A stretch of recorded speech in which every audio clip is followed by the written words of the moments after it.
Welcome to Season 4 of the M-W Tactical Podcast. Sit back and enjoy the conversations of Rockstar Burst and myself, Michael Woodland, as we discuss the sport of shooting, goals, training, community matters, and everyday life. You are listening to the M-W Tactical Podcast. All right, good people. Once again, we're back at it. Another installation of the M-W Tactical Podcast. And of course, you know I had to bring my partner in crime, the buddy of all buddies, the one buddy who I keep nagging, who keeps telling me to leave her alone, but I keep saying no. So eventually she's going to get in trouble at work. But hey, I'm not there to deal with the ramifications of that. So without further ado, I want to bring Rockstar on to the M-W Tactical Podcast one more time. What's going on with you there, Rockstar? Oh, hey, Mike. How are you? I'm doing great. You know how we do it. Another great day, another great week. And actually looking forward to the weekend for this next upcoming competition match. So, yeah, but like I told you earlier, I think I figured out all the parts that has to take place for all these malfunctions to stop. And I think what it really came down to is just really breaking the firearm all the way down, like everything, and cleaning everything. And when I did that, breaking down the slide of a 2011 platform competition gun, which is nothing more than a 1911 platform, my extractor was filthy. And I think that might be the problem. So I'm going to change out the recoil spring, the firing pin spring, and see how that works out. Well, that's good, because I mean, that's been like an ongoing thing for you. And I feel like it's been like you're putting together the puzzle pieces of what's wrong and what's going on and how can you fix it. So fingers crossed, you got it figured out. Yeah, so you know how that goes. There's you can't let it beat you up, right? Because worst case scenario, when you look at it, you wouldn't want all your malfunctions and mistakes to happen in training. You don't want that to happen in a real life situation. Right. You know, unfortunately for me, the real life situation is everything is happening during a match. And I'm just being stubborn, whereas I don't want to take extra ammo out to the range and practice because components and bullets are harder to come by now and it's a little bit more expensive. So I'm just playing it by ear and, you know, just taking a longer approach on it. But when it gets fixed, trust me, I'm going to be happy. Yes. Yeah, I'm excited to hear how your competition goes this weekend and see if you've really been able to, you know, get to the root of the problem. Oh. Yeah, let's fingers crossed and let's see what's going to happen, because I'm thinking this is it. This has to be it. So but we're going to run it, we're going to see, and when it happens, I'm going to put up a Instagram post, and I'm going to use Phil Collins' song "In the Air" tonight. That's going to be the indication to let you know, hey, everything worked out okay. I was thinking about that one last night. That's funny. Yeah. So this week's show is brought to you by CAE Transfers. CAE Transfers is a transferring or FFL transfer company here in Columbia, South Carolina, that is the home of the $20 transfers. So if you would like to get your firearms transferred from one point to the next, or incoming or outgoing, however you want to look at it, hit up CAE Transfers. You can find them on Facebook or give them a call and just do a Google search for CAE Transfers and figure out ask them about their process, and they'll point you in the right direction and get you going. So CAE Transfers is the sponsor for this week's show. But outside of that, how was your week? Because last time we spoke, your training got canceled, but you were still going up there. So y'all was going to do some impromptu training. So how did that turn out? Yeah, so I'm halfway to Minnesota. I'm not even halfway to Minnesota. I actually went up to Green Bay, Wisconsin, and I've been up here for the week. And I'm leaving Green Bay this afternoon to go up to Minnesota, and then I will spend the weekend up in the Twin Cities, and then probably go home on Monday. So it's my week has been good. I mean, I've just been hanging out with one of my girlfriends up here, and it was really nice until like yesterday, and now it's kind of crappy out. I mean, it's fall, but we've been really spoiled. It's been really nice out, and now I feel like fall is really here. So Yeah, that was but we gonna were be on the my patio watching. Oh, go ahead. no, I was just gonna say that was gonna be my next question was what's the weather like up there? Because I know it's changing here, whereas we have cold mornings and nice days, so I'm Yeah, pretty sure it's kicking y'all up there. yeah. We went and saw live music on Wednesday night, which was cool, and they were playing out on the outside patio, which was kind of the last hurrah, I think. So now it's looking outside, and it's pretty gray and dreary. That's what it is right there. So outside of that, the travel, what added plans are y'all doing for this weekend? Yeah, so Friday night I am going out with some friends just up in the Twin Cities that I haven't seen since I, moved back to Milwaukee. And then Saturday I'm going to a concert, which should be pretty fun. We're seeing Aaron Lewis. I'm a big fan of his, and that's at a casino up there. And then I'm actually going with Clayton from Pivotal Defense and his wife, so I'm super Nice. pumped to hang out with them. It should be a really good time. And then Sunday, one of my girlfriends wrote a book about a year ago, give or take. And she launched it last year, but obviously it was during COVID and Mhm. live events were for the most part shut down. And we just weren't able to meet in person, especially not in Minnesota. It was crazy up there. So she's doing her official book launch party on Sunday afternoon. So it's in St. Paul, and I'm super excited. I'm super proud of her for writing this book. It's called Mindless Behaviors, and it's just it's a really cool book. It's a really cool story. Her parents are Nigerian, and she's a first generation American. So Mhm. she's got a lot of really cool insights on kind of navigating life through that lens. And um, yeah, I'm just really excited for her to really launch this to the Twin Cities and Oh, to the wow. world, really. So this should be a lot of fun. When I was a kid, I used to always be jealous of all the other kids that was military. And like when they would come around, when you would talk with them, they would sound more educated. Of course, they had a little bit more life experience, but I was always jealous of that when I was a kid.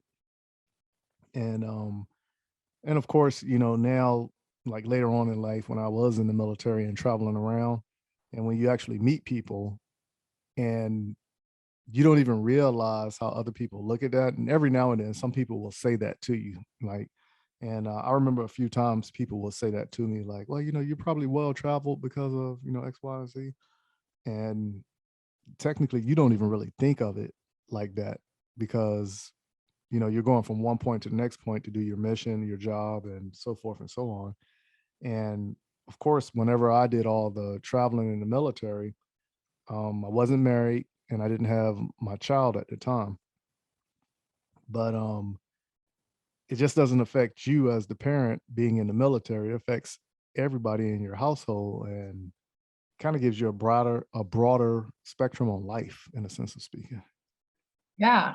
Yeah, absolutely. I think you just see things through a lot of different places when you're not necessarily planting roots in one spot. You're much more kind of mobile and on these different missions and different, I guess as you're just going to different places all the time. So I think it's definitely a different perspective, which is good. I mean, I think it's cool to see how other people have lived their lives and how they view things. So it's needed. It's good.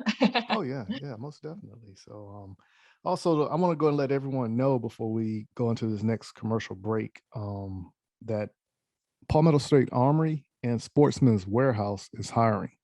So of course we already know everybody in the country right now is hiring, but in order for people to get the products that they need in life or want in life, people have to get to work. So obviously, if you're someone who enjoys the sport of shooting or outdoors in general, this might be an opportunity for you to get into that career field that you've always wanted to pursue, in a sense of speaking, or this could be a stepping stone to a career field of what you really wanted to do. But I know you can actually go onto the websites of Palmetto State Armory and Sportsman's Warehouse and see the different opportunities they are offering far as hiring for these positions within their companies. So I wanted to throw that out because it's kind of weird when you're driving around town and practically every business you drive past is now hiring. You know, even when I was in the store the other day, and I'm not going to say the store's name, but this lady was kind of letting this attendant in the store have it. And when, of course, when she looked at me, she was just like, good help is hard to find these days. And I was like, well, you got to remember, they probably don't have any help. And that guy's probably working 2 or 3 shifts in a row just so they can stay in operations to help us out as the customer. And then, she backtracked and she said, you know what, you are right. I didn't even look at it from that standpoint. And then when the guy came back out, she apologized to him. And she said it loud enough so everybody that was standing there can hear her apologize. And then a couple people started clapping when she apologized to the guy. So, and I'm pretty sure, I'm pretty sure that kind of made him feel a little bit more appreciated on the inside, that people are not even looking at it from that standpoint of like people just don't want to work. And I think that's jacked up in a sense of speaking. Yeah, no, it is. And I think that's an interesting point because we're so, we're so spoiled in America, and like, we've had it really good for a really long time. And we pretty much have been more or less raised in a world where we can get what we want when we want it. I had a professor in college who would always say, you know that you've made it as a society when you can go and buy peanut butter at 3 a.m. somewhere.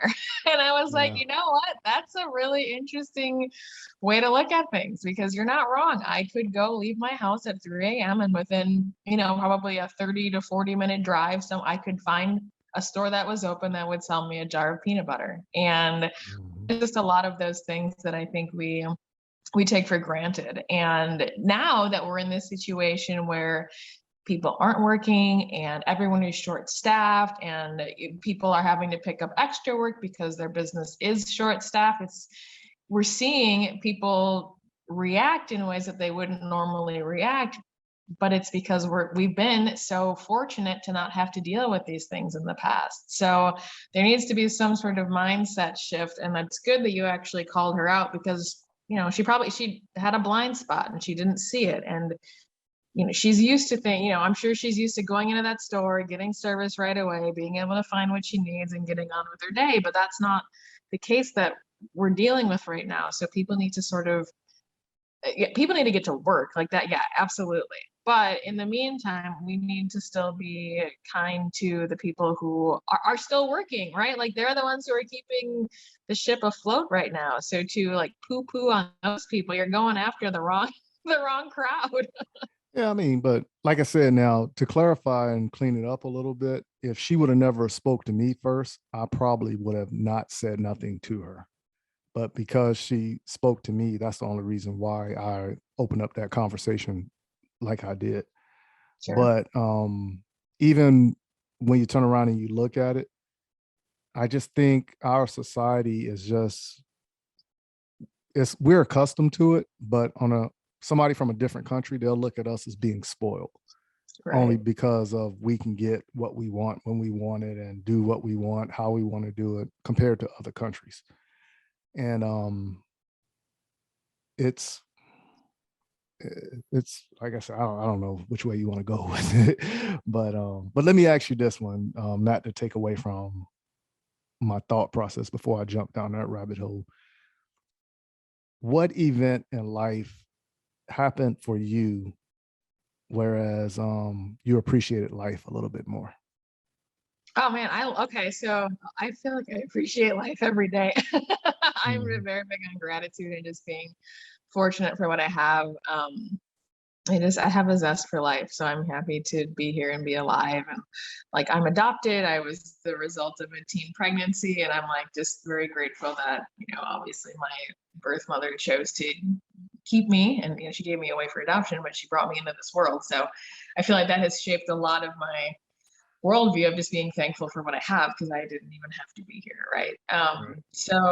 But I also think so. One of the big things that I've appreciated about America, the first time that I left the country, I was 19. No, I was 20. No, I was 19. I went to Canada, but Canada doesn't count. It's like the US, but they just have funny accents. Hey, hey. But when I went to Europe, and when I had a really good time. I went to the UK. We went to Paris. It was a really cool experience. There was a lot of things that just sort of blew my mind being over there, and standing next to a building that was hundreds and hundreds of years old, which was just like, what? We don't even have this back home, right?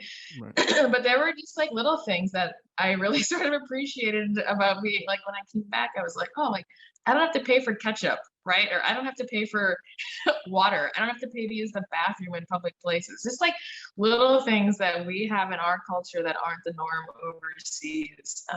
I remember getting off the plane and stepping back onto American soil. We flew out of Chicago, and I flew back in, and I just remember, getting back to Chicago and being like, oh my gosh, I'm so happy to be home. There's just a lot of things that as cool as it was to go visit, I was like, yeah, I couldn't live here. I couldn't live in another country. There's just too much that I appreciate about.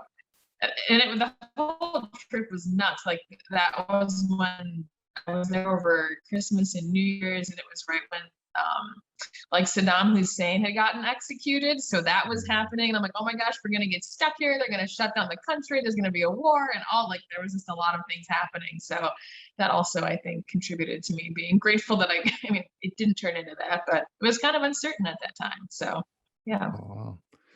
Well, I'm going to go ahead and dive into this commercial break. And when we come back off the commercial break, I'm going to go ahead and tell you the moment that registered with me that I remember when I appreciated life from the way we live it a little bit more. So everybody, if you will, go ahead and adjust the volumes of your radios. If you got headphones on, go ahead and tighten those up. Got sunglasses on, go ahead and lean back in your chair, get your cool vibe on. And here are a few words from our sponsors. Mental health and guns. At Walk the Talk America, we are working with both the mental health community and the gun industry. Created by a gun industry veteran, Walk the Talk America seeks to raise awareness and create change through suicide prevention and firearm safety without legislation. We strive to eliminate the prejudice that firearms and mental health face. For more information and to support Walk the Talk America, please visit walkthetalkamerica.org.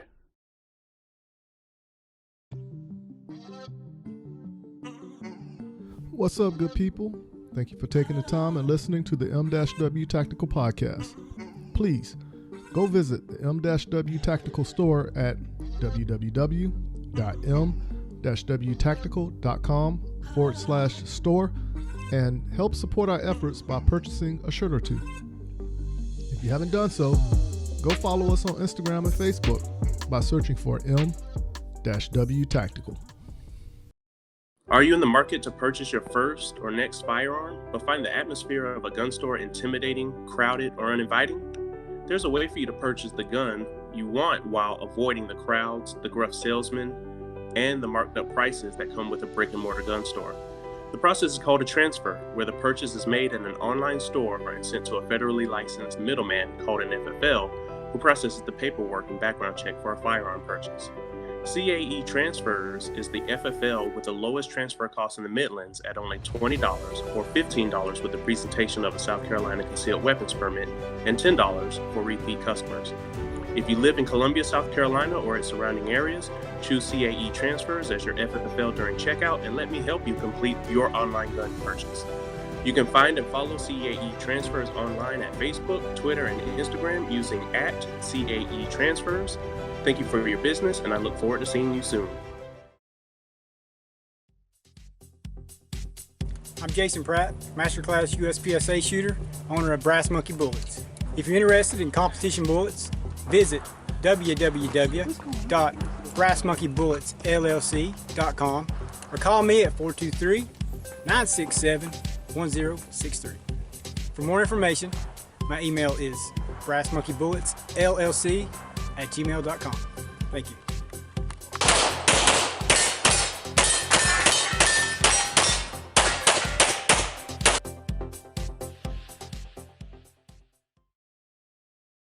JM4 Tactical has developed a state-of-the-art polymer holster that will quickly become your go-to holster.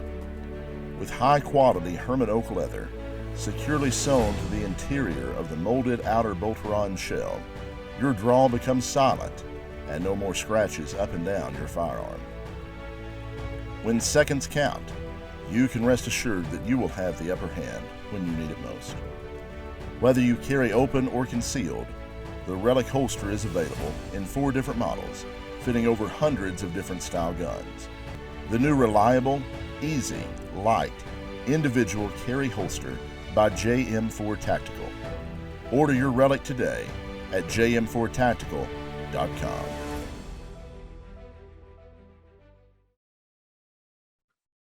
All right, good people, we're back at it again. And once again, thank you for listening to that commercial break, and pay those sponsors a visit who actually sponsored the show. So it would be appreciative. Just send them a note and say thank you, or how much you like their product, or you want to actually get your hands on their product or services as well. Like I said, I'm pretty sure they would appreciate it. So now, before the commercial break, we was talking about a moment of life that you remember where you appreciated life a little bit more. So for me, of course, growing up between Virginia, Newport News, Virginia, and Charlotte, North Carolina, when I was living with my father, of course, I had to fight for everything that I had. But once again, you have to understand there's 2 sides of America, and you had to navigate one side of America, but then you had to fight on the standpoints of a regular life amongst everybody else. So I was just accustomed to that way of living. Of course, as we already know, you can wake up 2 o'clock in the morning and go hit up a 24-hour McDonald's. Or if you want to get a loaf of bread to make a mayonnaise sandwich, you can always go to Walmart any time of the day because it's open 24 hours. And now I'm over in Iraq at this time frame. And it was this little compound because a lot of people's houses got destroyed over there. Apartment buildings and housing areas got destroyed. And it was a group of people, maybe 60 people, had found this like little manufacturing compound, and they was all living in there. And of course, you could see how they turned office buildings into actual homes. And there was a guy who we was looking for, and it was intel that this guy was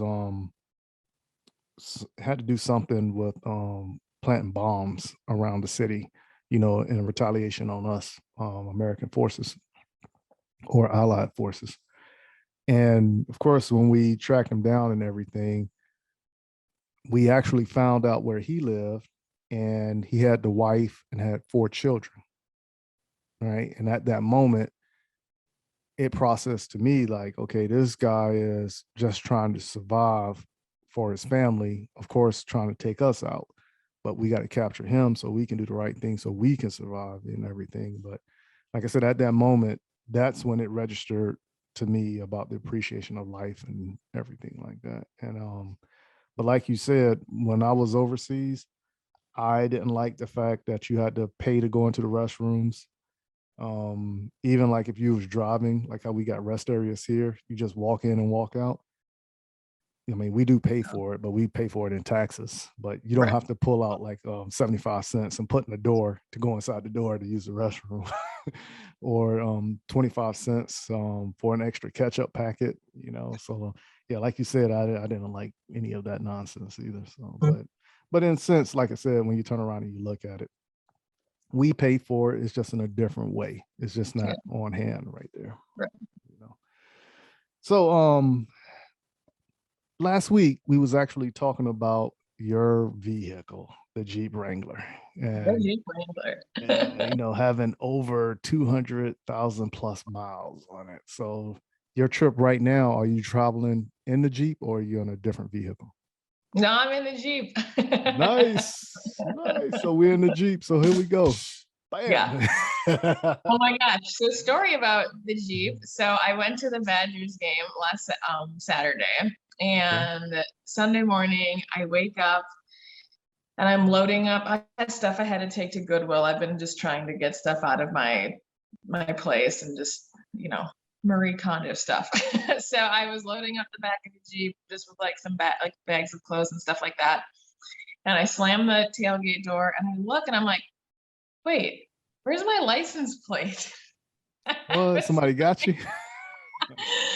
So I was like, okay, I know there's a lot of potholes in Milwaukee. I drive over them pretty regularly. There's a chance it may have fallen off. Maybe. I mean, I thought it was on there pretty good, but stranger things have happened.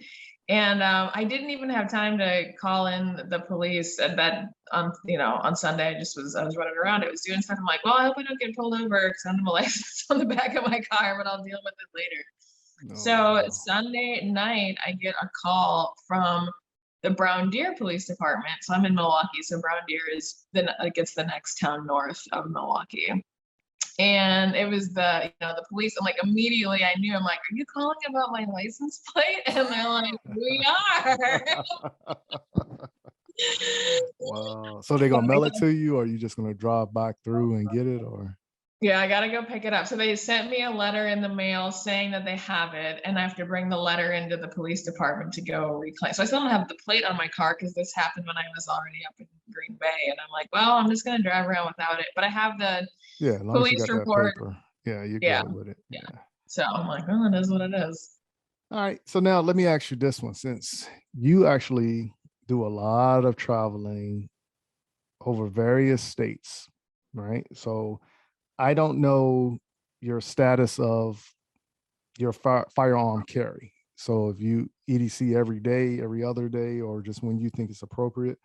But let's just say right now, this weekend you're traveling and you have your firearm. How do you carry, or where do you think you should carry that firearm in your vehicle if you have a CWP on you? So I have mine for Wisconsin and in Minnesota. And right now, like in the Jeep, I put it in the back, like under the, I don't know, it's so small. It's just sort of what's like area between where the tailgate is and where the seat ends. And it's just like under the floor there. So that's usually where I keep it.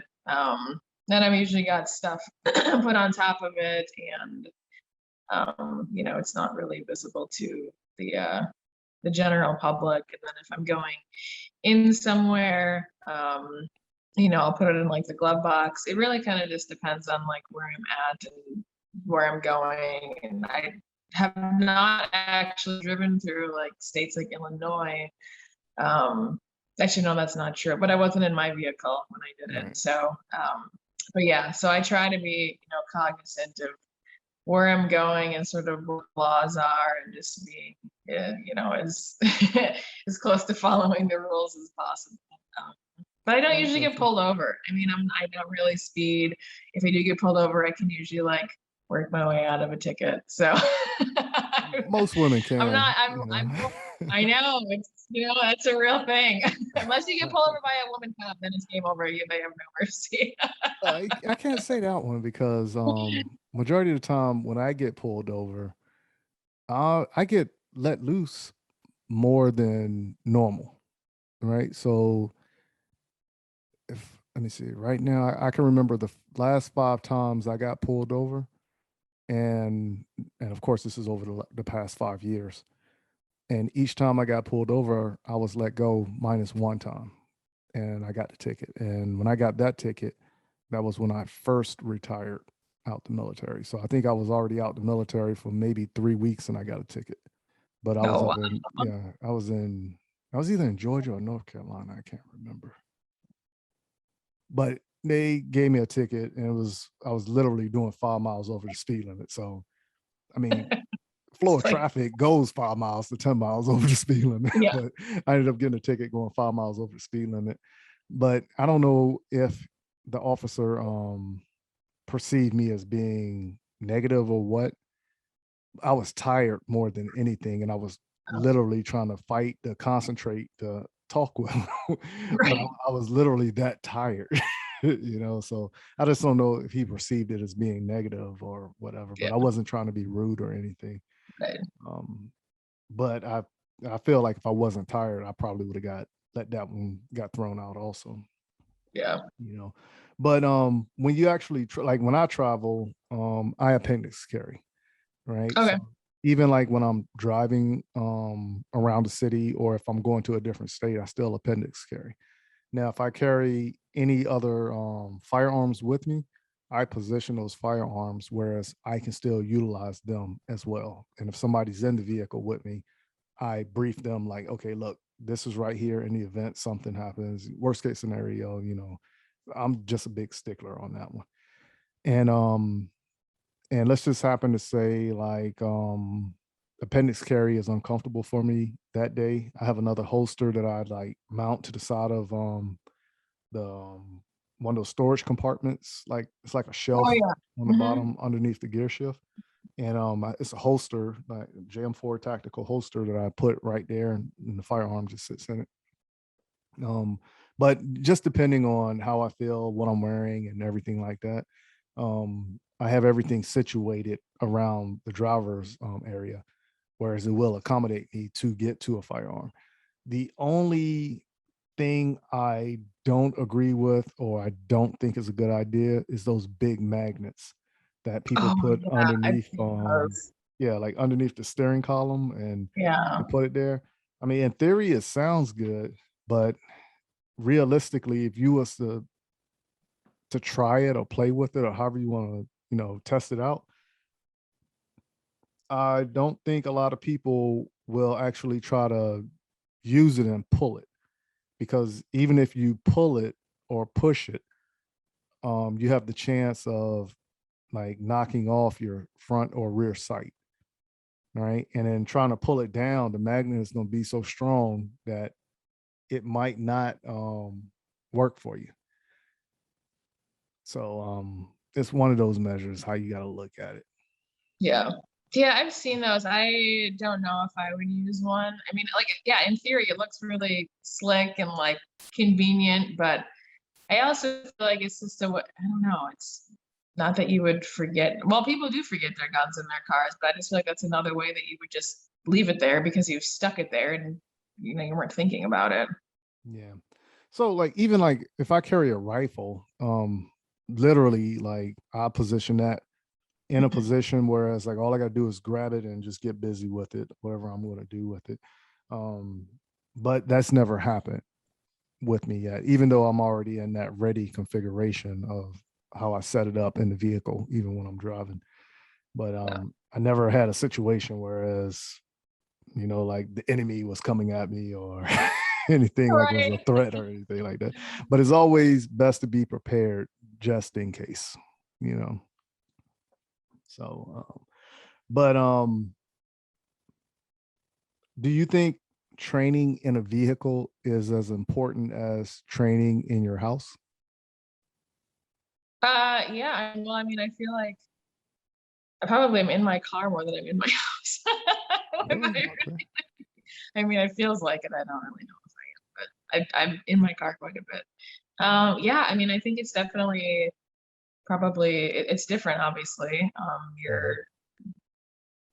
I don't know. I mean, for the most part, I drive. It's mostly I'm on the highway a lot. I'm just kind of driving to and from, and I'm not really taking these like scenic routes, and I don't stop a lot. I literally plan out my trips so I can get there in the shortest amount of time possible. Like Right. every once in a while I'll stop and look at something cool, but I mean, a lot of it has to do with, just me trying to be efficient with my time. I'm driving to the destination. Sometimes I make use of the trip there, but for the most part, I'm just trying to get to where I want to go. Right. Now, have you ever seen that video of this guy on the interstate? He's like in a sports car of some such, and this other car pulls up to him, and obviously it was a road rage incident, and this was like a couple years ago. And when the car pulls up to him, I guess he was about to shout something at him, and then the driver pulls up a handgun, just points it, and then the car like literally slams on brakes, and then he puts the gun down and then changes gear and then takes off. I have not seen that. Yeah, that was a couple years ago, and a lot of people was posting it, like reposting it and laughing about it. But I mean, in all honesty, if you saw something like that, how would you react? You know, I mean, I would, yeah. Well, yeah. I always think of that video. Remember that girl? I think she was in California and she's hanging out the window holding that AR. Mhm. I'm just Yeah. like, what is happening? Like, this is not. I think a lot of people like to think that we're living in a video game, and we're not. Well, like I said beforehand, when you compare life to how my generation was brought up, and or my era, I won't say generation, but my era was brought up compared to this era of upbringing, there legitly is no respect for the law. There is no respect for the way of life. There's also no respect for decency anymore. Yeah. So technically, when you turn around and you look at it, how can you reverse that? And I think entertainment and music, of course, is one of the stepping stones that could correct that. Yeah. Just me thinking out loud. No, I think that makes sense. Yeah. So I don't know. Like I said, I just think I don't get it. I don't understand it. Like, how can you do something back in the day that was proven and it worked? Like Mr. Rogers' Neighborhood, right? Yeah. How many people will actually right now clown Mr. Rogers' Neighborhood? But then in that same breath, those same people will turn around and be like, but it was a fun show to watch. You know, because Yeah. I used to watch it when I was a kid. No. Yeah, like especially like you come home from school. It was always Mr. Rogers' Neighborhood, Voltron, Transformers, and He-Man and Thundercats. Something like that. It was always like that form flow that I used to watch, you know what I'm saying? And then of course, like when I got older, you turn around and you look at it. Let me see, we had Fat Albert.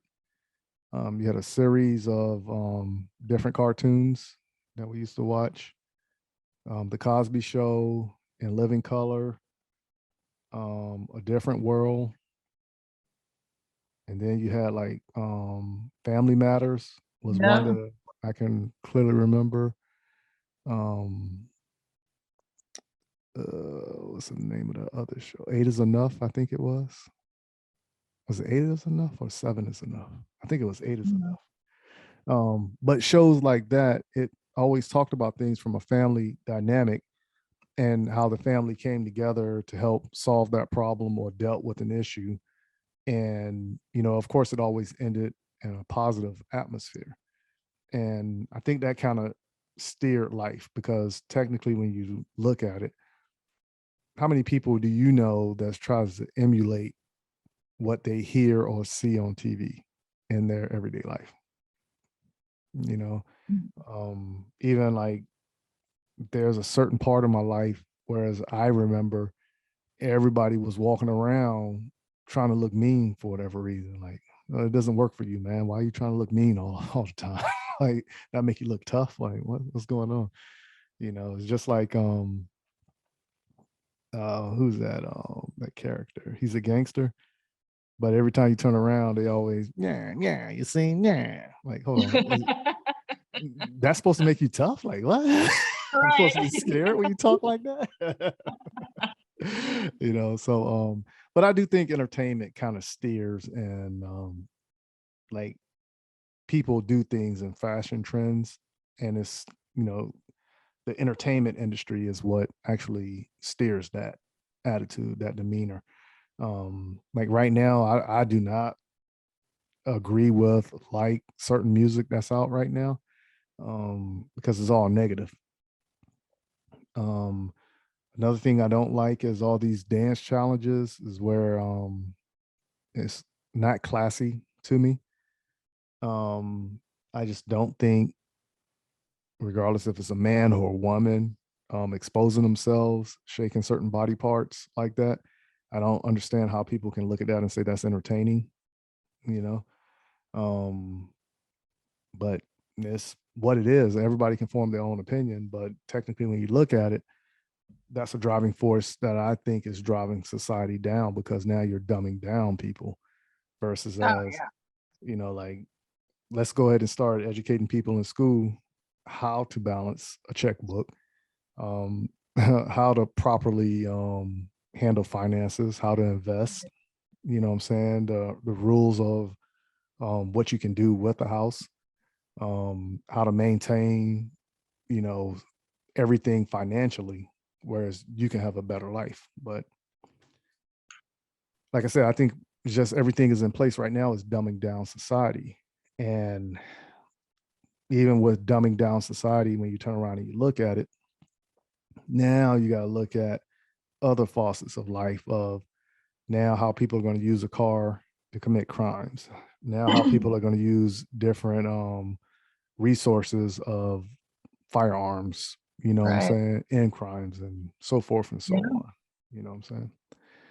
Yeah. So yeah, like I said beforehand, I just think that the way of life, it could be different, it could be geared differently, especially like if people were to work together instead of greed coming in. And of course, somebody figured out the magic formula where ignorance is a selling point. So I could put on a TV show with all this drama, people fighting, arguing back and forth, and people literally find that interesting. Like I said, I don't get it. No, it's true. And I don't own a TV. I've actually never owned a TV. It's like What? once I moved out of my parents. Yeah, I don't own a TV. I don't believe in it. I hate it. It's called programming for a reason. Like, they're called TV programs because they program you. Like, that's a real thing. Yeah, okay. I can see that. I can see that. Yeah. I mean, I obviously, and I don't have any streaming services. I don't have Netflix. I don't have Hulu. I don't have HBO Go or whatever. I don't have Disney Plus. I don't have any of that stuff. So I have my phone and I have, my laptop, and I watch the occasional thing on YouTube, or I haven't seen a lot of movies. I mean, if you go through the list of like the top 100 movies, I've probably seen, I don't know, 25 of them. I'm not a big movie buff, so I'm not super up to speed on like Hollywood pop culture, things like that. So I feel like I really tried to stay, and I don't play video game. I don't own a gaming system. The last video game I played regularly was Mario Kart 64. Oh, I was wow. like 11. Wow, So okay. I am like very unplugged from the matrix, and I do that. That's intentional. I do that on purpose. I don't believe in that stuff. So I'm very disengaged from Hollywood and the media, and I read a lot of books. I read a lot of articles. I listen to a lot of podcasts. I listen to a lot of stuff, but I'm very intentional about not soaking up mainstream things and like pop culture things. I'm with you on that. I do like to follow the news. I like to stay current with whatever is going on, even though I do a very poor job at it. I do watch like TV series, but I won't sit in front of the TV and watch it if it comes on at 7 o'clock. Like, I'll probably watch it 2 or 3 days later and watch it without the commercials. So once it's finished, I can get up and do whatever I got to do. But that's one thing I don't do is I never sit there and be like, okay, well, my program comes on at 6 o'clock. I got to watch it at 6 o'clock today. I don't do that. I don't watch football. Actually, I don't watch any sports now. like I said, and if I do catch a sporting event that I'm interested in, basically I just catch the highlights of it. I won't sit there and watch like the whole thing. Yeah. But then again, I believe there's a lot of propaganda going on with a lot of these shows. You know what I'm saying? So, but we could talk about that one offline. I don't want to go down that rabbit hole right there. I know, right? I read the news, but I don't watch the news. So if I'm gonna read, and I go to Real Clear Politics and I like Drudge Report, and those are pretty much the aggregate sources that I go to. And I'll read other stuff, but I'm very big into reading things versus watching them because I feel like you can spot the angle and the biases a lot easier if you're reading through something versus, if you watch it, it's very sensationalized regardless of what side of the spectrum your news is coming from. But if you're reading it, you can really sort of hear the tone and kind of decipher what their angle is. I'm with you on that. Now, speaking a little bit about gun news, have you heard any news in relation to anything that's going on within the 2A community? Oh, I'm on the Gun Owners of America email list. Mhm. I feel like they're always email. And there was something that came through earlier this week and I already forgot. I already forgot what it was. I feel like they're always bombarding me with things that I should be paying attention to. Yeah, you're gonna remember it when you're driving, not necessarily when you're sitting down talking. Yeah, I know, right? I know. Yeah, you're gonna remember that one. So there's been a couple events that came up that I was looking for, just like just thumbing through stuff. And of course, everything that you read is almost like, okay, is that planet? Is that real? What's really going on here? You know what I'm saying? Yeah. And then when you turn around and you look at it, overall, it's one of those type things like, okay, is this like the puppet master is doing this and what's the reason why and everything like that. So it's pretty peculiar when you start looking at things from a different angle and start really putting thought into it, and like for instance, it was one morning I woke up and I was working out and I just got back in from a little run and I was watching Good Morning America, I think it was. And next thing you know, commercial break came on and it was always, hey, this show is sponsored by Pfizer. But then they turned around and they was promoting, hey, you got to get the shot, you got to do this, you got to do that, you got to do that. And I was just like, okay. And then you turn around and then there was like another news agency that did the same exact thing. And then somebody actually put it together and then they put together this like 4 or 5 different shows and all of them had that same propaganda being promoted on it. Yeah, I see that compilation. I saw that video. I'm like, dang. And it's like subtle. You don't think about it, right? Until someone shows it to you and you're like, yeah, it man, smacks you. this is So not really happening. yeah, so I'm more along the lines of the whole propaganda stuff. I still ask a lot of questions why, and I just don't feel nobody's being honest when you ask the why. Right. So but one thing I did read in the news is that Pennsylvania Supreme Court opens up a new path to challenge local gun restrictions. And apparently what's going on is different cities in Pennsylvania are coming up with different rules and laws and associated to what was said, and it's not fair across the board in the state of Pennsylvania. So now you got, because the Pennsylvania Supreme Court actually agreed not too long ago that anybody can sue for different laws that was taking effect. and you didn't have to be guilty of anything. It's just anybody can just sue, especially like when the law doesn't make sense. So I think what they're going to actually end up doing is rewriting their laws to whereas nobody can impose anything stricter than what the state has already put out as the law. And I think that was what the problem is up there, because it almost sounded like they're divided between pro and anti, and that's a fight right there. All right. And I don't get that. I don't get it, but I understand once again the propaganda standpoint of what we just spoke of. Whereas when you're hearing people all the time saying certain things like, hey, we're coming for your guns. Okay, if you keep hearing that all the time, and then of course every time you look at the news, they're only talking about negative actions that took place with the firearm. Now you're going to get that reaction all the time, whereas now people are picking sides. All right. But I'm a firm believer in, like, if you was to sit back and you was to actually listen and look at things, you would understand, oh, the firearm didn't do the crime, it's the person that did the crime. So let's blame the person and not the firearm. Which you would think a person with common sense would do, but everybody has their reasons why they're for or against it. Right. But at the same time, I mean, how many people get in an accident in a car? But we don't do the same thing with vehicles. You know what I'm saying?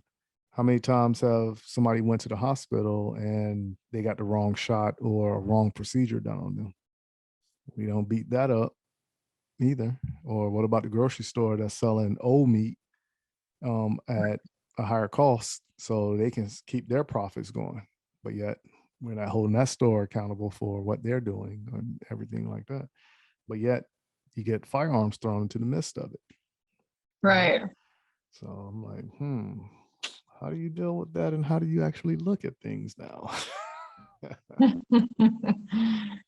Yeah. So what do you think about the Supreme Court trying the case that's in association with the NRA? And to break it down a little bit more from what I read, because I didn't finish reading the whole article, I only got about halfway through it. And pretty much what it sounds like to me is somebody is bringing it forth for the Supreme Court to give a clear definition of different categories of firearms, right? But then when you get these clear categories, what's a clear definition of whatever is in effect?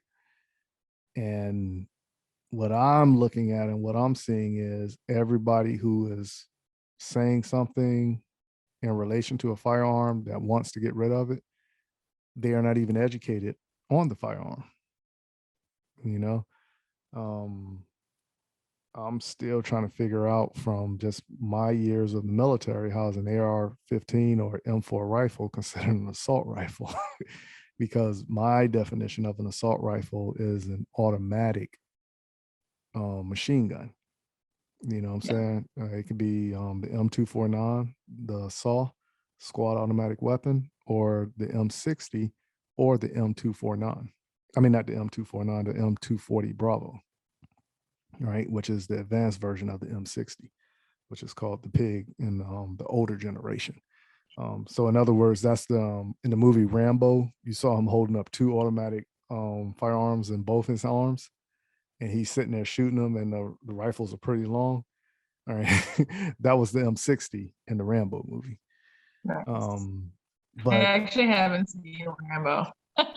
oh well, okay. Well, I'll send you a picture so you can see. I know the premise of it. I know what you're talking about, but yeah, right, cool. it's one of the movies I haven't seen. Yeah.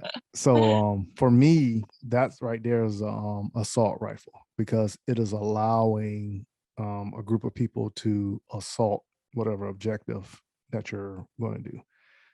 I don't look at an AR-15 or an M4 rifle or anything less than an M60 or M249 as an assault rifle, right? That's just me, and that's a bias I have from just being in the military and doing all that training over the course of years. But people gonna try to argue or whatever the case may be, but even when you turn around and you look at it, I think the Supreme Court is going to have their hands full, and it's going to be a lot of expert witnesses being called forth to give a definition or a clear explanation. A lot of videos being used as well. So I think this is going to be a tough one for the Supreme Court, especially when you turn around and you look at it. How many people actually have that training with the firearm where they can clearly talk about it, both the positive and the negative, Right. But which way do you go with it? Right. Right. So I think that's going to be a touchy one. That's going to be a touchy one. I think that's going to be the one that everybody is going to be looking at, because I think there's an alternative motive with that whole NRA going to the Supreme Court case. But what do you do? How does that actually, when you think about it from that standpoint, how does it trigger anything to you? How do you look at it? Or do you think anything is in jeopardy, or just your take on it in general? I feel like the Supreme Court has been fairly laissez-faire recently. They've kind of just been letting things happen. They've declined. I mean, they're hearing this case, but they've been like declining to hear cases and like things like that. So one of my favorite, I guess, phrases that I use is semantics matter. And I feel like the whole point of the law is to get into the nitty-gritty. I don't really know. I mean, the thing is, if you start to define these, different firearms into different classes, people are always smarter than the government, and they move more quickly than the government does. So what I think will happen, if that would actually come down to it, my initial reaction is that people will come up with ways to circumvent the rules, right? They will find little loopholes, and they will be able to beat what the law says. And, if they categorize an AR-15 with certain specifications, they will find, the everyday person will then find workarounds to that, because that's what people always do. That's just how we're wired. So I think on one hand, the Supreme Court, if they start creating these categories, can really sort of pigeonhole themselves, because all of a sudden you'll have these definitions of these different firearms, and then people will, bypass those, and you'll have all these different things that don't fall under any sort of, rule or regulation, because they're not in these set categories. But on the other hand, I mean, I don't really even think they should be hearing the case. Like, the Second Amendment doesn't say anything about the type of arms you bear, right? There is no clause that says you have the right to bear, pistols or rifles or, machine guns, or, you know what I mean? Like, that's not written in there. And I feel like that was not put in there on purpose. So I'll be interested to see how they even hear the case, because I feel like you would have to be extrapolating a lot of words that aren't currently in the Constitution to make those laws.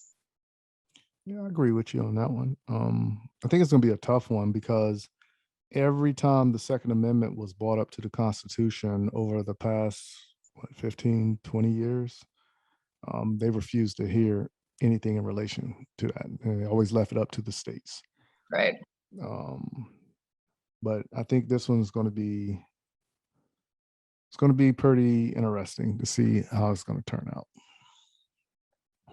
So we just have to sit back and wait and see how they're going to handle it. So, right.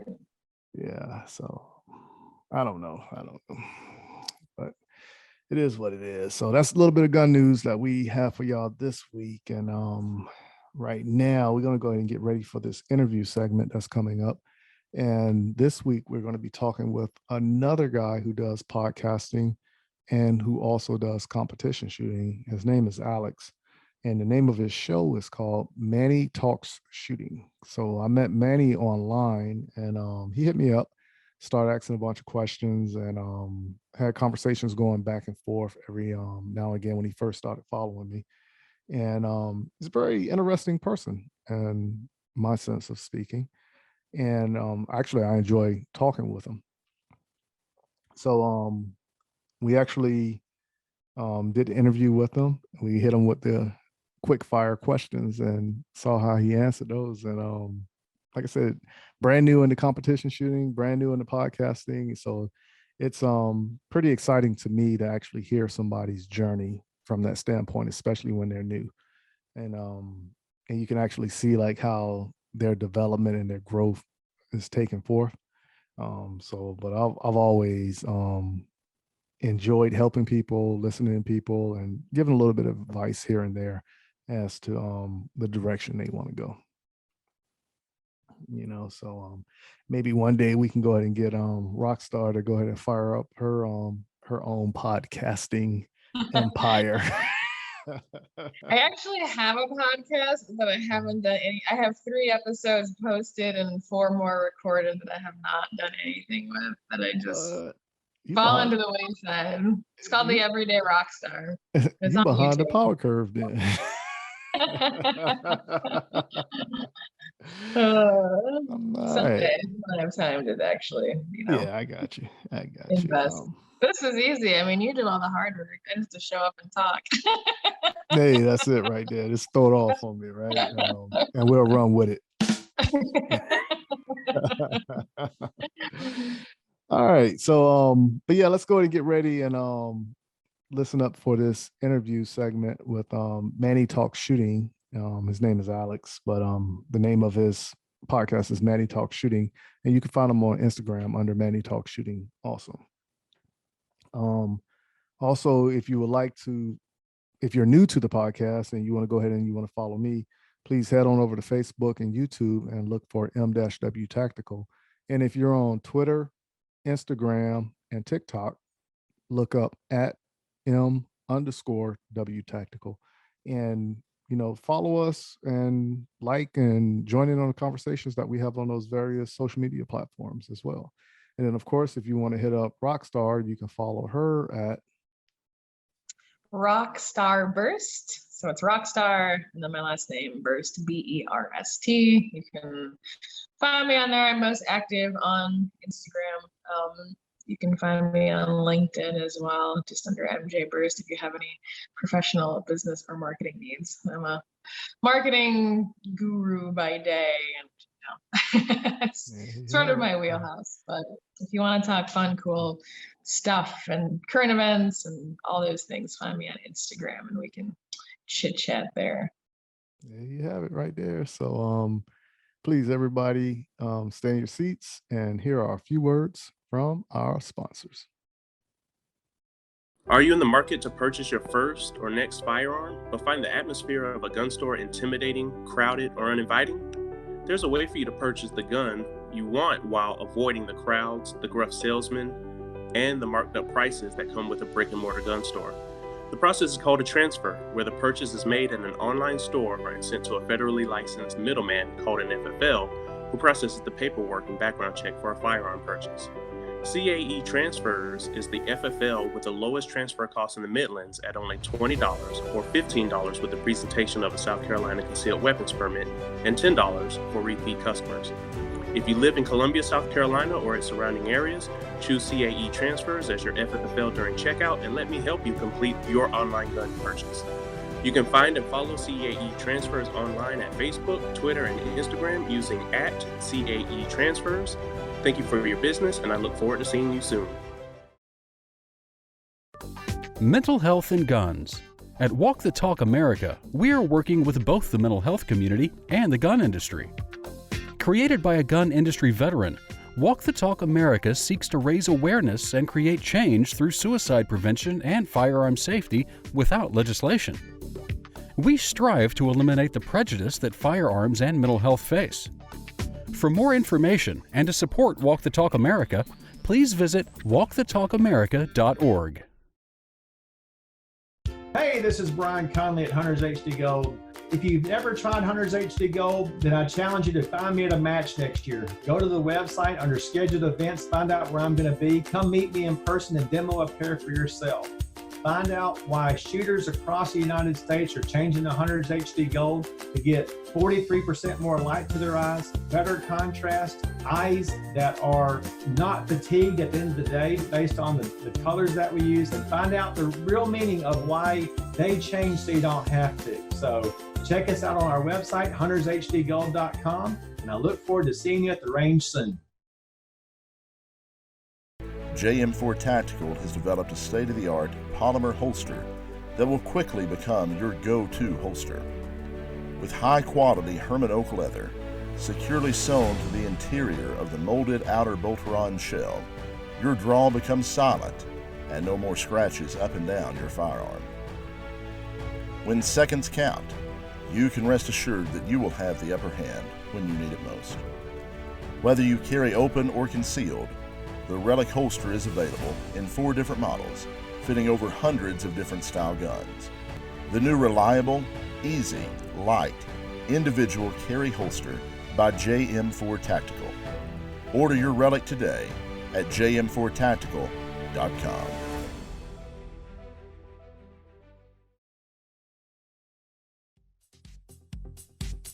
I'm Jason Pratt, Masterclass USPSA shooter, owner of Brass Monkey Bullets.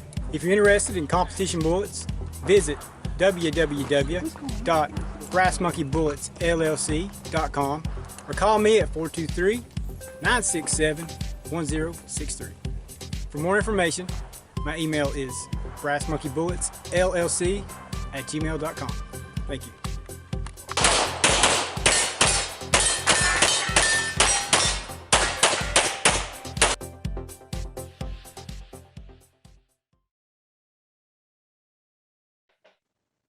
All right, good people, we're back at it again, and thank you for listening to that commercial break. And this is another interview section, and today I want to bring somebody on and talk who is a fellow competition shooter, who is a fellow podcaster, and the third achievement that I give this guy is I can't put on any type of trivia contest on the podcast or anything without this guy winning it. I mean, literally, every competition that I put up, he's won it, so I want to go ahead and bring forth this young man. His name is Alex, but if you listen to his podcast, the name of his show is Manny Talks Shooting. And it's a very interesting show, whereas he talks with different people within the shooting realm. So without further ado, I want to bring forth Alex to the M-W Tactical Podcast. What's going on with you there, Alex? Not much. Hey, good people. How we all doing today? You're only like the 25,000th person that mimics me on that one. I find that Hey, funny. I didn't win that contest because I haven't done it yet, where I gotta redo your intro, but maybe one of these days if I get a free minute. Oh, yeah. Well, nobody actually sent it in, but a lot of people come up to me and say, can I do it right here? And I was like, no, you got to send it in so it can be fair. Right? Yeah. So what's going on in the world of Manny Talks Shooting? Well, it's been a journey, I'd say that. I've been fairly fortunate that I'm able to talk to a lot of good people. And it seems like the good times keep a rolling. We've got some good shows coming up, nice planned ones. They'll be nice. Luckily, no one's ever told me no. Whenever I introduce them to the aspect of coming on to my podcast, I've never gotten a no, which I'm very grateful for. So, but good things are coming. Can't say much more about that than it's been good. Yeah, that's what it is. Now, let's back up a little bit and let's go ahead and tell the good people who is Alex and just a little bit background about you. All right. Well, my real name is Alex Mansfield. I live in Michigan, so it's cold most of the time, unlike South Carolina where it's decent most of the time. But I'm a younger dude. I'm not 30 yet, so I have always loved firearms. My family's been into firearms, mostly deer hunting and trap and skeet shooting.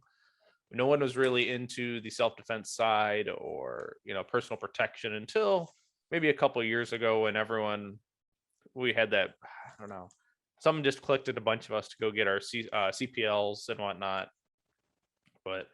And then I eventually started on my journey in firearms training through Facebook, well, not Facebook, social media. YouTube was a very big influence on me at one point. And then I eventually stumbled across enough tactical instructors through social media and started listening to their podcasts or whatever they were on. I knew a big influence early on for me was Primary and Secondary.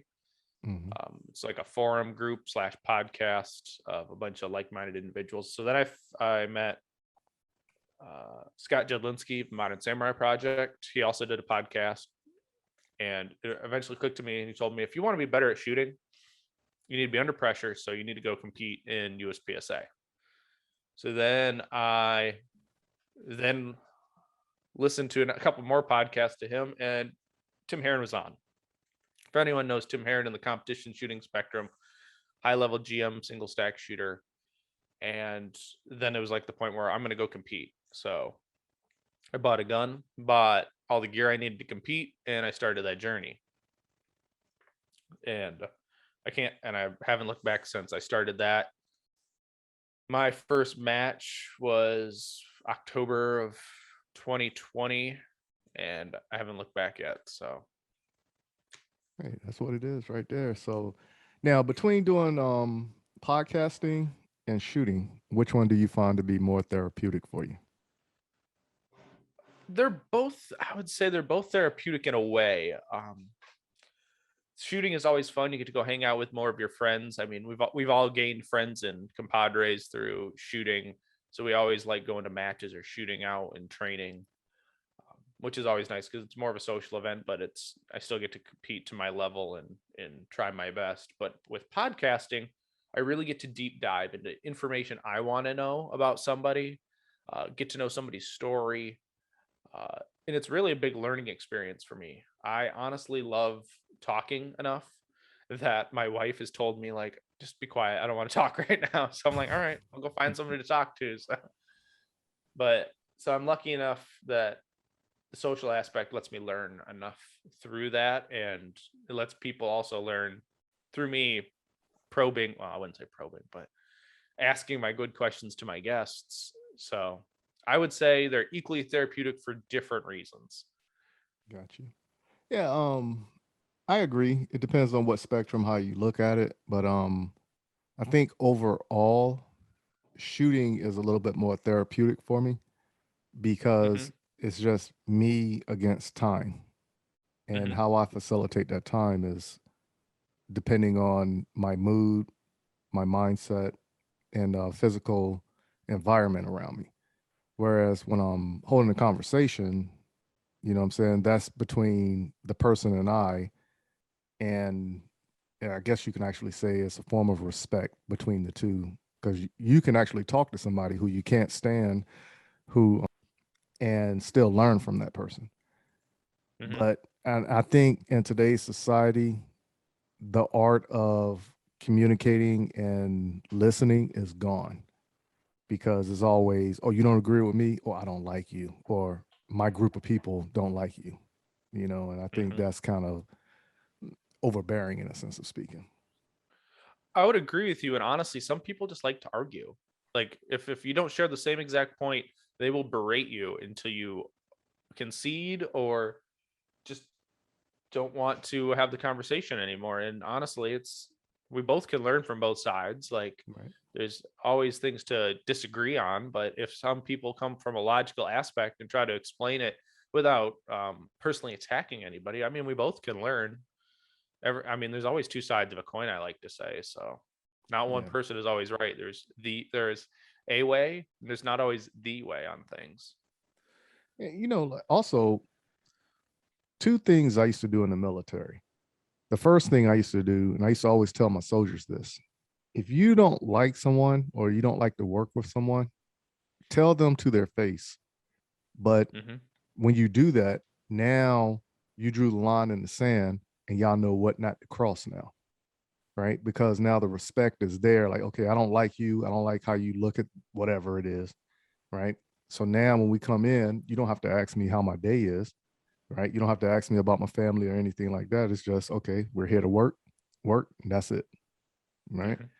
The other thing I always tell people is, my soldiers, that is, look at all the leadership, and even if you don't like someone, take one or two qualities from somebody and make the perfect leader or the perfect person for that situation that relates to you. So Mhm. take one or two qualities from person A, one or two from person B, one or two from person C, and evolve that in one person to be how you think that person should be overall for that situation. And like I said, I think if more people were to take that advice and implement it more, it will help in a society-based environment more. Mhm. I'd agree. That's definitely I think people could improve themselves that way and make life a little bit easier for everybody. Oh yeah, but like I said, right now, technically, when you look at it, cancel culture and the whole Me Too movement and everything is throwing everything out of whack. And honestly, people are just scared to speak now, in a sense, in my personal opinion. Mhm. Or they don't want to go against the status quo, so they're just going to agree instead of actually share their right opinion, how Correct. they feel. Yep, that's what it always comes down to. So Mhm. now, where do you see Manny Talks Shooting, the podcast, and your journey in competition shooting within the next 5 years? Oof. Within the next 5 years, I plan to still be doing the podcast at that point. I've told myself if I don't have the ambition or the drive, I'm gonna stop. Not necessarily stop completely, but take a break. But this drive and the plan is still be here in 5 years. I'm hoping so. Shooting and of course, like the competition shooting will continue no matter what because that's really fun. Unless legislatively we can't own our firearms they or the sport dissolves, which I don't see either. But my plan is for the podcast to grow it to a point where um, it becomes like a household name in competition shooting. Like I know a lot of shooting podcasts like that are just that for competition shooters that are just household names like Practical Shooting After Dark with Ben Steger or that shooting show with Steve Anderson. They're like they're top podcasts that people bring up when people recommend shooting podcasts. So I'd like in 5 years, Manny Talks Shooting to be at that kind of level. Um, always trying to find new guests. I've been trying to break out of my competition shooting realm a little bit with some of my guests. Just recently, I had a strength and conditioning coach who is also a competitive shooter come on the show. So that was a little different. So I hope people learn a little bit from that one. But I'm trying to grow it and extend the reach, extend the guests. I do have hopefully in the recent future we'll have a gear manufacturer come on, so that might broaden the horizon a little bit more. So competition shooting, 5 years. I'm hoping by then to make GM. That's a long time goal. I mean, I can see where I'm at now, where I started. I can see my project myself there. More major matches, hopefully in the next 5 years. It's all budget and time dependent, really, for me. I've got some time to dedicate. I've got a lot of time to dedicate, but not necessarily enough time to leave my day job and go pursue more shooting stuff. And I got you. So now, when you say 5 years, you want to be grandmaster, are you going to stick with carry optics the whole time, or are you going to venture in other divisions within USPSA? initially, I told myself at masterclass I was going to dabble in open and see if I can shoot an open gun and whatnot and experiment there. But now more and more I've been looking at it. Carry optics is not much different than open, other than magwells, compensators, major power factor scoring. So I'm going to try to make GM and carry optics now and not necessarily dabble in open, because I like a gun that's a firearm that is pretty simple to work on if need be. and not so finicky as a open gun 2011. Well, you know, the hardest thing for me to do is when it comes to firearms is take apart a 1911, only because, you know, like you look at a regular M&P or a Glock or a Walther, it's all simply based around the same system. And then, of course, you know, you take apart one time and then you start playing with it. 4 years later, you're a pro at it. Well, with a 1911, I've always depended on Dave to help me with that because it's, to me, it's too many parts. And I'm not really familiar with the 1911 like I am a regular, you know, polymer type gun. Yeah, I've broken a couple sear springs in the, you know, the 3-part spring in the back of a 1911 or a 2011. I've broken 2 of those, unfortunately. Wow. Yeah. Well, it was, I first replaced some parts on a 1911 I bought used. So I was replacing some parts and whatnot. And that spring was just so wore out. And when I installed it, didn't install it properly. So it snapped off at the bottom, like the bottom tab that'll go to a seat in the back of the grip. Right. So I broke that off and I didn't know it. So then I'm like, why is this gun not working? So I took it to the gun shop. And they have a gunsmith there. And he's like, oh, that's what's wrong. Oh, wow. So broken part, but I've done it twice. So, but I knew I had a second spare one after that. Yeah. So for me, like I said, my secret when I do take apart, like just taking the slide off, okay, that's easy. I can do that, you know, blindfolded. But when I literally got to take everything apart, like take the slide apart and then take the grip apart and all that, I legitly watch a video on how to take it apart and how to put it back together. You know, so that's one of my little secrets when it comes to doing that. So now, when you actually go to shooting, like a competition match, when did you realize that was fun for you? When did I realize that was fun for me? Probably the first time I went. Okay. Luckily enough, I knew people who were there, so I felt comfortable and familiar. It wasn't like an awkward, yes, I had never competed before going to one, but it was like I knew I'd taken a class with some of these people who were there, so that was at ease. And then just running around safely with a firearm, you know, running and gunning, I was hooked. Nice. But now, have you ever dabbled in any type of training that required any type of running like that, or any type of class that was scenario based at the house where you had to run from point A to point B or anything like that? No, the only firearms instruction I've had other than my CPL training, well, if you can call that training, I've had taken 2 classes from Steve Fisher of Sentinel Concepts, and those were accuracy based courses, you know, firearms fundamentals kind of stuff, sight alignment, sight pictures and stuff. And then I've taken 2 classes with Tim Herron, and you know, that's his competition based shooting class. So nothing really scenario based or tactics minded, or just about pure running the gun. Okay. So now, running with the firearm, how fast did you pick it up? Or are you still someone who is subconsciously like, okay, I'm about to run, I need to do this, I need to do that?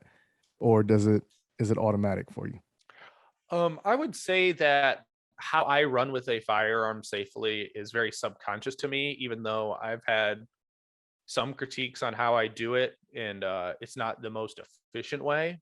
But how I will index like my gun and my arm in a certain position as I'm running with it to make sure that absolutely 100% that muzzle is downrange. I still can get some acceleration and movement with pumping my one arm as effectively, but running with it didn't. When I first started, I was timid with it. You know, it was more of the, you know, everyone, the joggers, they'll essentially jog with the gun. But after like the second match, I was very much okay with running with it, long as I like had my index and I knew exactly where that muzzle was.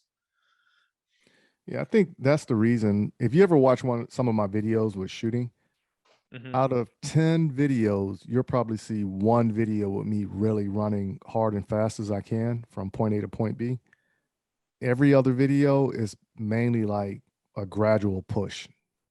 You know, I'm not really opening up because subconsciously I'm more like, okay, I'm running with this. I need to be aware, because if I was to put 100% in, you know, my arms are swaying and ain't no telling where the firearm is going to be pointing. So I'm always telling myself, okay, point it at this point and run, you know. And like I said, it's just a gradual push for me, even though it might look like I'm moving fast, but you also got to remember I'm 6'5", and my steps, one step for you is 2 steps for me, you know? Right.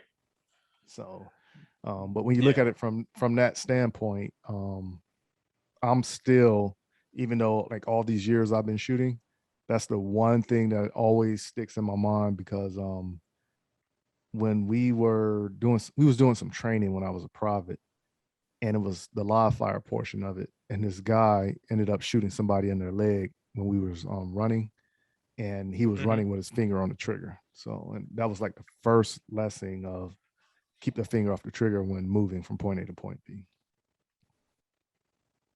Yeah, absolutely. And I think I even plan it in my walkthrough of like, all right, I'm going to run, I'm leaving this position and then I'm going to run. So then I'm going to get my gun, you know. I think, and it's just part of my processing and my programming, I guess, for me when I'm going to decide to run is like, all right, left position, gun this way, and then I'm going to boogie with probably not 100% effort, like as if we were going to full on running a 40-yard dash, but yeah, I'm with you on that. Some matches I'll go ahead and put the firearm back on safety when I'm running from point A to point B. Turn safety on, then turn it back off when I'm ready to start shooting.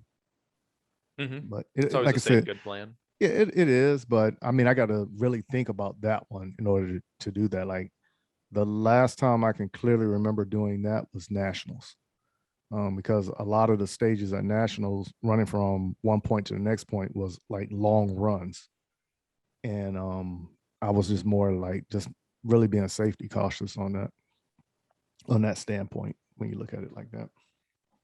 Oh, absolutely. Oh yeah. So now, how often do you get out and train, and where do you actually train when you do get out to train? Well, if we're going to consider dry fire part of my training regimen, Yes, it is.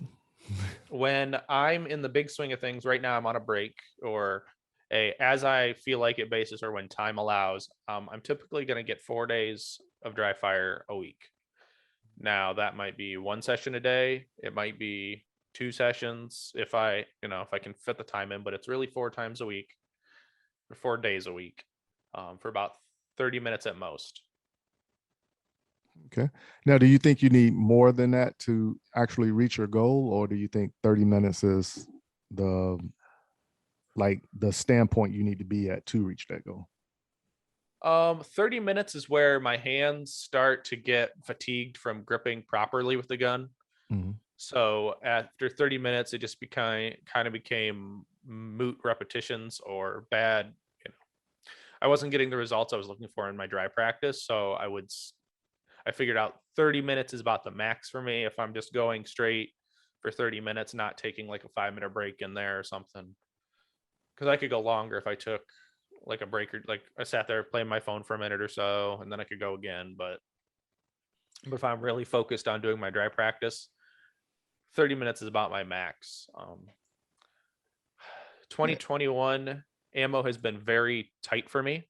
So I ran on a very limited budget of, I want to say 2,200 rounds for 2021. So I didn't get to, I got to shoot some matches. I took a class.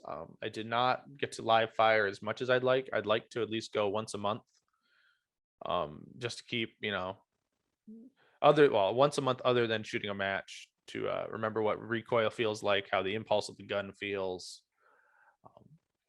Luckily enough, 2022 is looking promising already, with components coming back in stock a little bit more easily. The prices aren't the best, but I've already got more components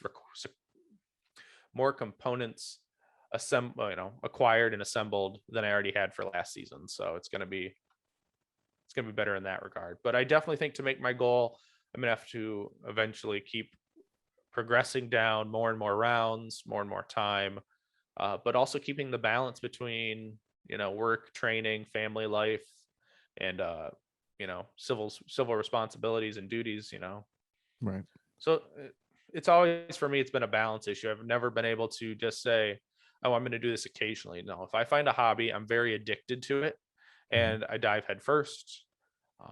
So finding that balance for me is very difficult in the beginning, but now I think I'm finally finding that stride of, this is the time I have for this. This is what I can allot. And I have the effort and the passion to do it, but it's also keeping the other part of, keeping my wife happy, keeping life balanced.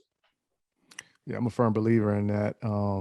If you go into a match with too much on your mind or any other type of stressors, you're not going to perform to your optimal ability, because now you're just there going through the motions if you're not 100% committed.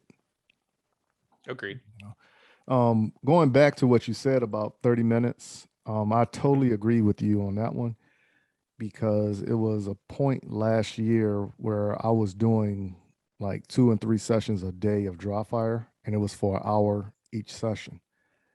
And like the first session, like the first week anyway, the first session was okay. The second session was getting better. The third session, it was a mixture between getting better and okay. The next day, it was kind of like a repeat. By day 3 or 4 of doing the same thing back to back, I realized like my reloads was getting sloppy, coming out the holster was getting sloppy. I wasn't acquiring the sights like I should.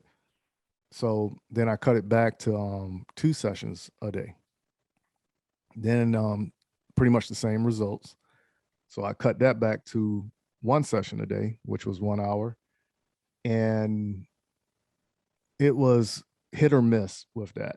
And then I just went ahead and backtracked it to 30 minutes a day. And then when I started doing 30 minutes, I started realizing I was getting better results as far as the training aspect of dry fire. And then I went ahead and bumped it up to 2 times a day. Right. So then I started playing with it 2 times, 1 time, just depending on what match was coming up and what I had going on with my schedule. But I am dedicated to doing at least 1 session of dry fire for 30 minutes a day.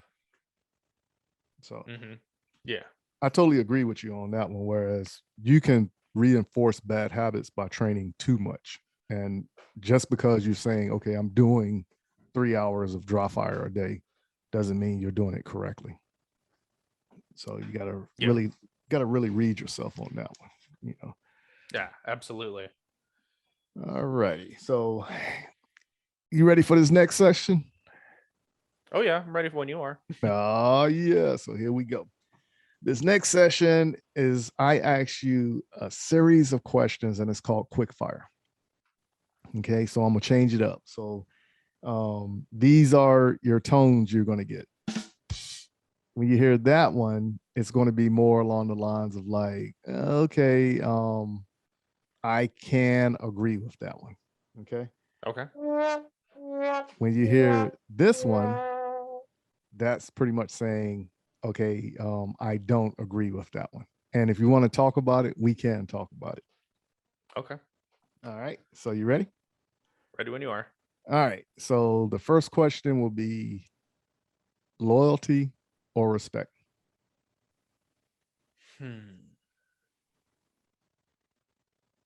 I'd say respect. Okay. I'm with you on that one. All right. Full size or compact? Absolutely full size. Okay. Who's your favorite celebrity shooter? Celebrity shooter. Oof. What do you define as a celebrity shooter? I mean, because we're all kind of celebrities in our own little right? Yeah. Okay. So let's just say someone who is in front of a camera a lot of times. People go to that person for source of information, and they have the ability to actually instruct people while controlling an audience. Okay. I would give this to Tim. I give it to Tim Herron, but I also will say that as a celebrity, kind of someone I've always idolized or looked up to, ever since I watched this TV series, Hot Shots, on YouTube. That'd be Max Michel. Okay, I'm with you on that one. Now, I agree with Tim Heron and Max Michel, both highly qualified shooters, but that's like an independent question of whichever one you think is better. Mhm. All right. So like for me, my favorite celebrity shooter would probably be Chris Chang. You know, so Okay. remember when he was on TV show Top Shots? Yeah, he was on Recoil's magazine cover recently, wasn't he? Correct. Yep. Okay. So like he's probably my favorite celebrity shooter that's out there. All right, so let's go ahead and move forward. Smith & Wesson or Glock? Glocks. Duh. Say Glock. Yeah.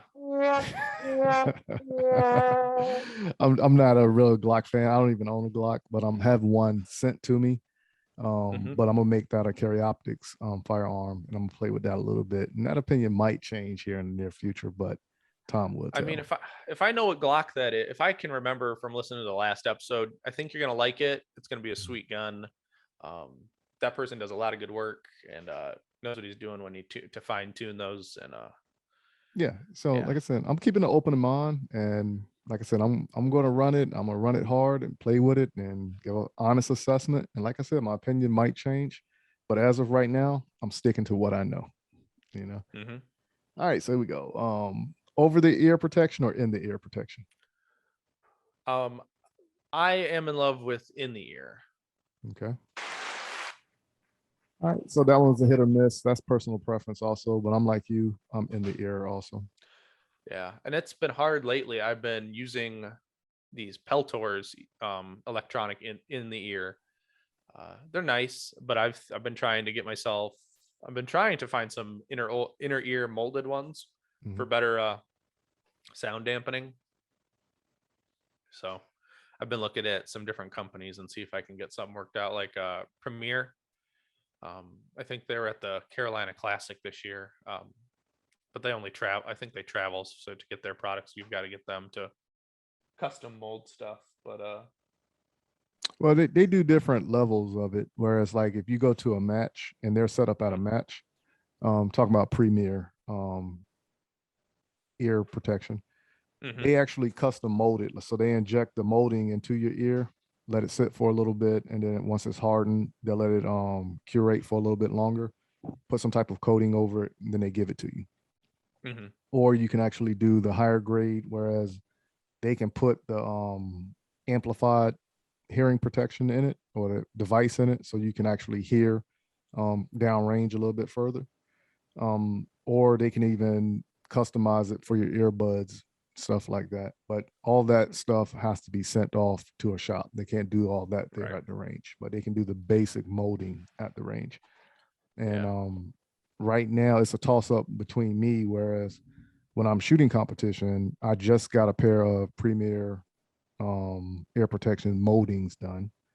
And I really love the custom ones because it ain't like you really got to fight your ear, because I got one channel that's bigger than the other.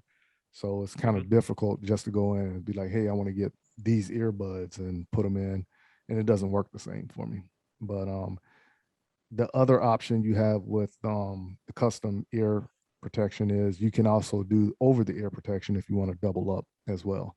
So depending on what type of shooting I'm doing or where I'm at with training, I might double up, or I might just keep the custom molds in. Definitely. Yeah. Kydex holster or leather holster? I'm a Kydex guy. Okay. I like Kydex also, but this is a toss up for me because JM4 Tactical sponsors me in shooting, and their holster is leather and Boltron. So it's just a better grade of Kydex, but the inside is leather, the outside is the Boltron. And I think it's a pretty sweet holster. You know, it's pretty fast when you come out of it correctly. You know? Yeah, and I will say a 1911 deserves to be in leather. So I do have a couple leather holsters, but nothing wrong. Nothing wrong with either, but leather does have some of its deficiencies depending on what type of holster it is. Like inside the waistband leather, it would be is a hard pass, but outside the waistband leather, I would say, as long as it's got that sturdy lip on the outside, I don't find it to be too much of an issue. Right.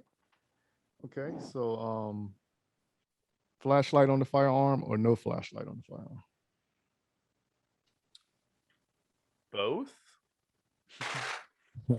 Yeah, that's a toss up. I'm not a big fan of walking around with my everyday carry with a flashlight on it. But I do see the importance of having a flashlight on the firearm. So yeah, I'm definitely much more of a have to have a handheld light. But I also see the benefit, the efficiencies of having a weapon mounted light on your pistol. And luckily nowadays they're making smaller and smaller ones that are very bright, so you can get many options that'll work for you that aren't as bulky as like the TLR ones or the X300s that were just so massive on the end of a firearm, making very not less comfortable, but less comfortable to conceal carry. Right.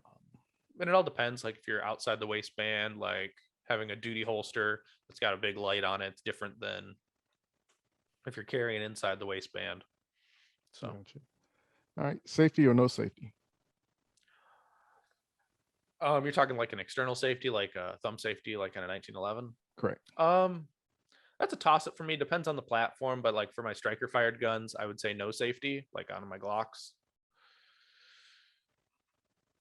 But, I'm with you. Yeah, I'm with you on that one. Same thing with me. Whereas my competition firearm, which is the Brazos Custom, has a safety, which is a 2011 platform. But every other firearm I have, as far as like concealed carry or my Smith & Wessons, Walthers, none of those have safeties on. Mm-hmm. So I'm a firm believer in that. Would you rather be a student or an instructor? I guess that if I could only be one, I'd much rather be a student than an instructor. And why is that? Just because then I can learn, but I mean, I do have an ambition within the next couple of years of start informal instructing people, like at that lower basic level, basic proficiencies of using a firearm. Some people ask me a lot about firearms, like even in my professional bit, at work, like we have some gun enthusiasts that don't really know a lot about firearms, but they're gun collectors, will say. So they ask me about, because I know I do competition shooting, they ask me a little bit, well, I'm having this issue, what do you recommend to fix this? I'm like, well, then do X, X, and X, and it might relieve your problem. So I can see where I could be very well in that beginner basic level instruction, but I wouldn't say I could be a professional instructor and quit my day job instructing people at all levels. So I got you on that one. Okay. Training or shooting in the rain or extreme hot?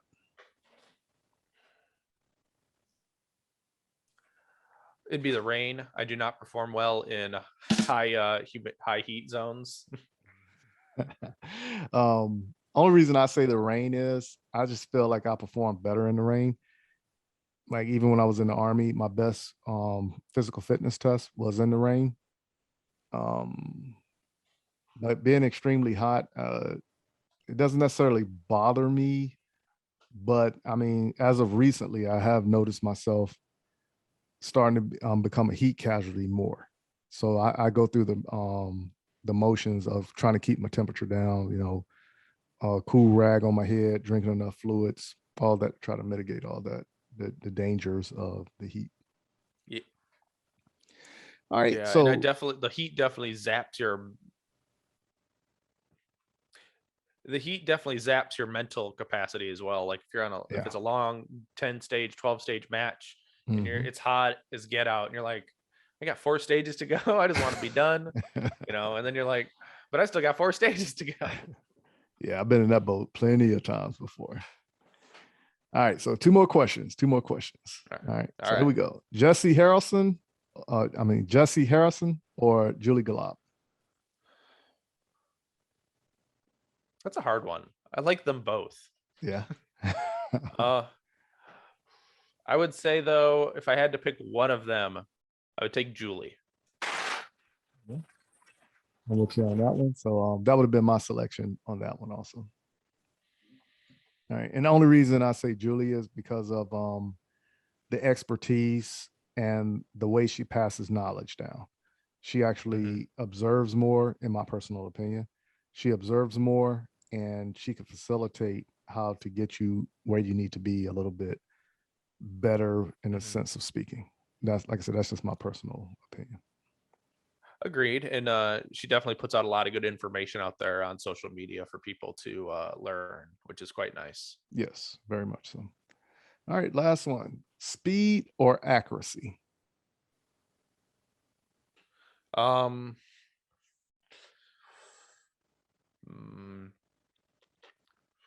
I would say I guess I'd go against, it's a toss up though. I mean, we play a game of speed and accuracy, but if I had to pick one, I guess I'd much rather be accurate than fast, but I personally tend to be more of a I tend to be more of a speed guy. So Right. So I'm a firm believer in, of course, we can go fast, but the faster you go, the more sloppier it's going to get. So you need to break it back a little bit. But looking at it from a competition standpoint, if you're going fast, and as long as I get 2 on paper, I'm cool with that. But of course, if I'm focusing on accuracy, I know I'm going too slow. Then that's how I'm looking at it from a competition standpoint. agreed. Yeah. So how can the good people get in touch with Manny and listen to your podcast, follow you on social media, reach out to you, et cetera, et cetera? The best place for people to get in touch with me and have a conversation would be Instagram at Manny Things _. That's the best way to get a hold of me. I'm active there. I do not have a Facebook. I do have a YouTube channel, and that's called Manny Things. You can search Manny Things, or if you search Manny Talks Shooting on YouTube, you'll find my YouTube channel that way as well. Website's in the works. I have not nailed anything down quite yet on a website, but that's hopefully by the end of 2021, I'll have one. So that'll be something coming out. You guys can watch my stuff there. Any podcasting platform that you prefer, the podcast is there. My podcasting platform that I put out on pushes it out fairly well to things I didn't even know I was on. So you can find me anywhere you listen to podcasts and YouTube. So that's it right there. So go to your favorite streaming platform and look up Manny Talks Shooting and give his show a listen, and follow him on Instagram, because actually when you listen to his podcast, it is very interesting, especially the angle he comes at with the different guests that he has on the show. So my man, Alex, I do want to thank you for coming on to the M-W Tactical Podcast. And like always, you are always welcome to come back onto the podcast anytime you choose. I appreciate that, Michael, and hopefully we can do it again sometime soon. Oh yeah, we're gonna be doing this again sometime in the near future. So if you will, like we said beforehand, go follow Manny Talks Shooting on Instagram, Facebook, and YouTube, and then also go check out his podcast as well. So, but until then, everybody, please stay in your seats, and here are a few words from our sponsors. Are you in the market to purchase your first or next firearm, but find the atmosphere of a gun store intimidating, crowded, or uninviting? There's a way for you to purchase the gun you want while avoiding the crowds, the gruff salesmen, and the marked up prices that come with a brick and mortar gun store. The process is called a transfer, where the purchase is made at an online store and sent to a federally licensed middleman called an FFL, who processes the paperwork and background check for a firearm purchase. CAE Transfers is the FFL with the lowest transfer cost in the Midlands at only $20 or $15 with the presentation of a South Carolina concealed weapons permit, and $10 for repeat customers. If you live in Columbia, South Carolina, or its surrounding areas, choose CAE Transfers as your FFL during checkout, and let me help you complete your online gun purchase. You can find and follow CAE Transfers online at Facebook, Twitter, and Instagram using @CAE Transfers. Thank you for your business, and I look forward to seeing you soon. Hey, this is Brian Conley at Hunters HD Gold. If you've never tried Hunters HD Gold, then I challenge you to find me at a match next year. Go to the website under scheduled events, find out where I'm going to be. Come meet me in person and demo a pair for yourself. Find out why shooters across the United States are changing to Hunters HD Gold to get 43% more light to their eyes, better contrast, eyes that are not fatigued at the end of the day based on the colors that we use, and find out the real meaning of why they change so you don't have to. So check us out on our website, huntershdgold.com, and I look forward to seeing you at the range soon. JM4 Tactical has developed a state-of-the-art polymer holster that will quickly become your go-to holster. With high-quality Herman oak leather, securely sewn to the interior of the molded outer bolt-on shell, your draw becomes silent and no more scratches up and down your firearm. When seconds count, you can rest assured that you will have the upper hand when you need it most. Whether you carry open or concealed, the Relic holster is available in 4 different models, fitting over hundreds of different style guns. The new reliable, easy, light, individual carry holster by JM4 Tactical. Order your Relic today at jm4tactical.com.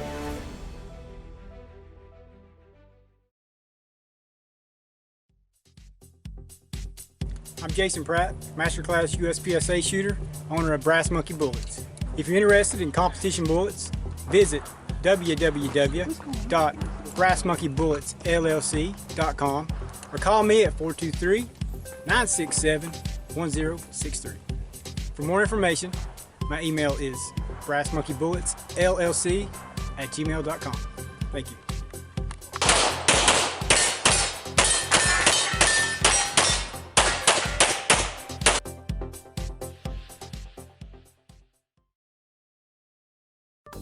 Mental health and guns. At Walk the Talk America, we are working with both the mental health community and the gun industry. Created by a gun industry veteran, Walk the Talk America seeks to raise awareness and create change through suicide prevention and firearm safety without legislation. We strive to eliminate the prejudice that firearms and mental health face. For more information and to support Walk the Talk America, please visit walkthetalkamerica.org. Thank you for taking the time to hang out with us on the M-W Tactical Podcast. Remember, a new podcast comes out every Tuesday. If you can't wait for Tuesday, go listen to past episodes to catch up on what you missed. Make sure you visit www.m-wtactical.com and see what all is offered on the site, where you can even purchase M-W Tactical apparel. But please, go to our Facebook and Instagram page and follow us on our journey in the sport of competition shooting and the realm of the 2A community. Until next week, keep shooting, keep practicing, and have fun.